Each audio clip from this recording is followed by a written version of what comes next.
I want this push mounted on this drum rack via some kind of platform with a pole that goes into here, which is what would normally hold a cymbal rod. Looking around my garage, I have this piece of wood that is almost exactly the depth of the push.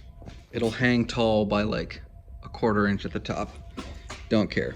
This 3/4 threaded rod does not perfectly fit this 1/2 inch like flange attachment, and that turns out to be a feature, not a bug, because it causes friction that gets these guys to lock together. You gotta make sure you get the angle right.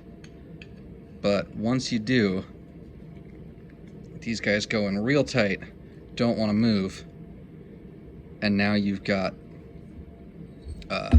something that we can attach to the back here. Now, eventually I'd like to 3D print some corners for this, but until then, I have these corner brackets that were just lying around the house that when I bolt them to the underside are going to be tall enough that they can hold this guy comfortably. So we got 3 of those, going to be 1 short, but whatever, we'll live with it.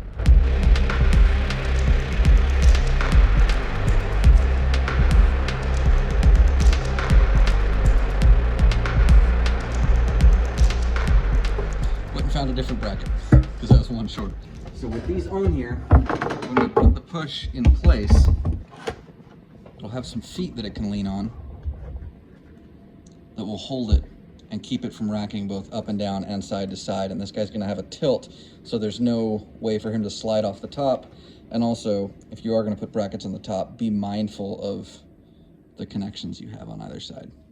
So with that done, all that's left to do is attach this to the back wherever we want it, and we'll have all we need to hook into the drum rack. Now this could go dead center if that's where you want it, but I recommend holding it up to the drum rack to find, you know, maybe you want it a little bit offset. Configure it so that it lands in a place that puts the push where you want it for your workflow. Got a little Sharpie here. Plan is to just hold them up and trace them. So this thing, get in there.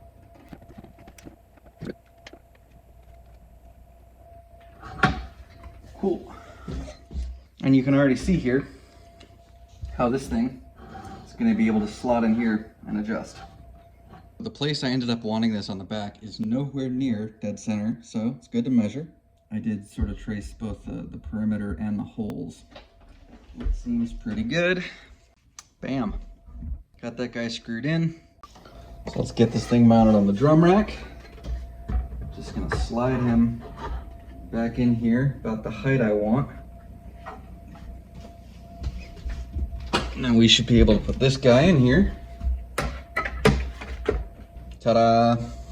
If I swing around to the back here, you can see we got a lot of play here to change the depth. That looks absolutely great. Really stoked with that. Very flickery, but looks like it was always there. Very reachable, not in the way of the drums, not in the way of the keyboard. Exactly what I wanted from this. And now if you get close to it, it's still kind of ugly, still kind of ratchet. In the next one, we are gonna make it nice. We're gonna 3D print some stuff, we're gonna paint it black, whatever. But this goes to show that you can get a perfectly working version of this nearly for free in about 15 minutes, including filming.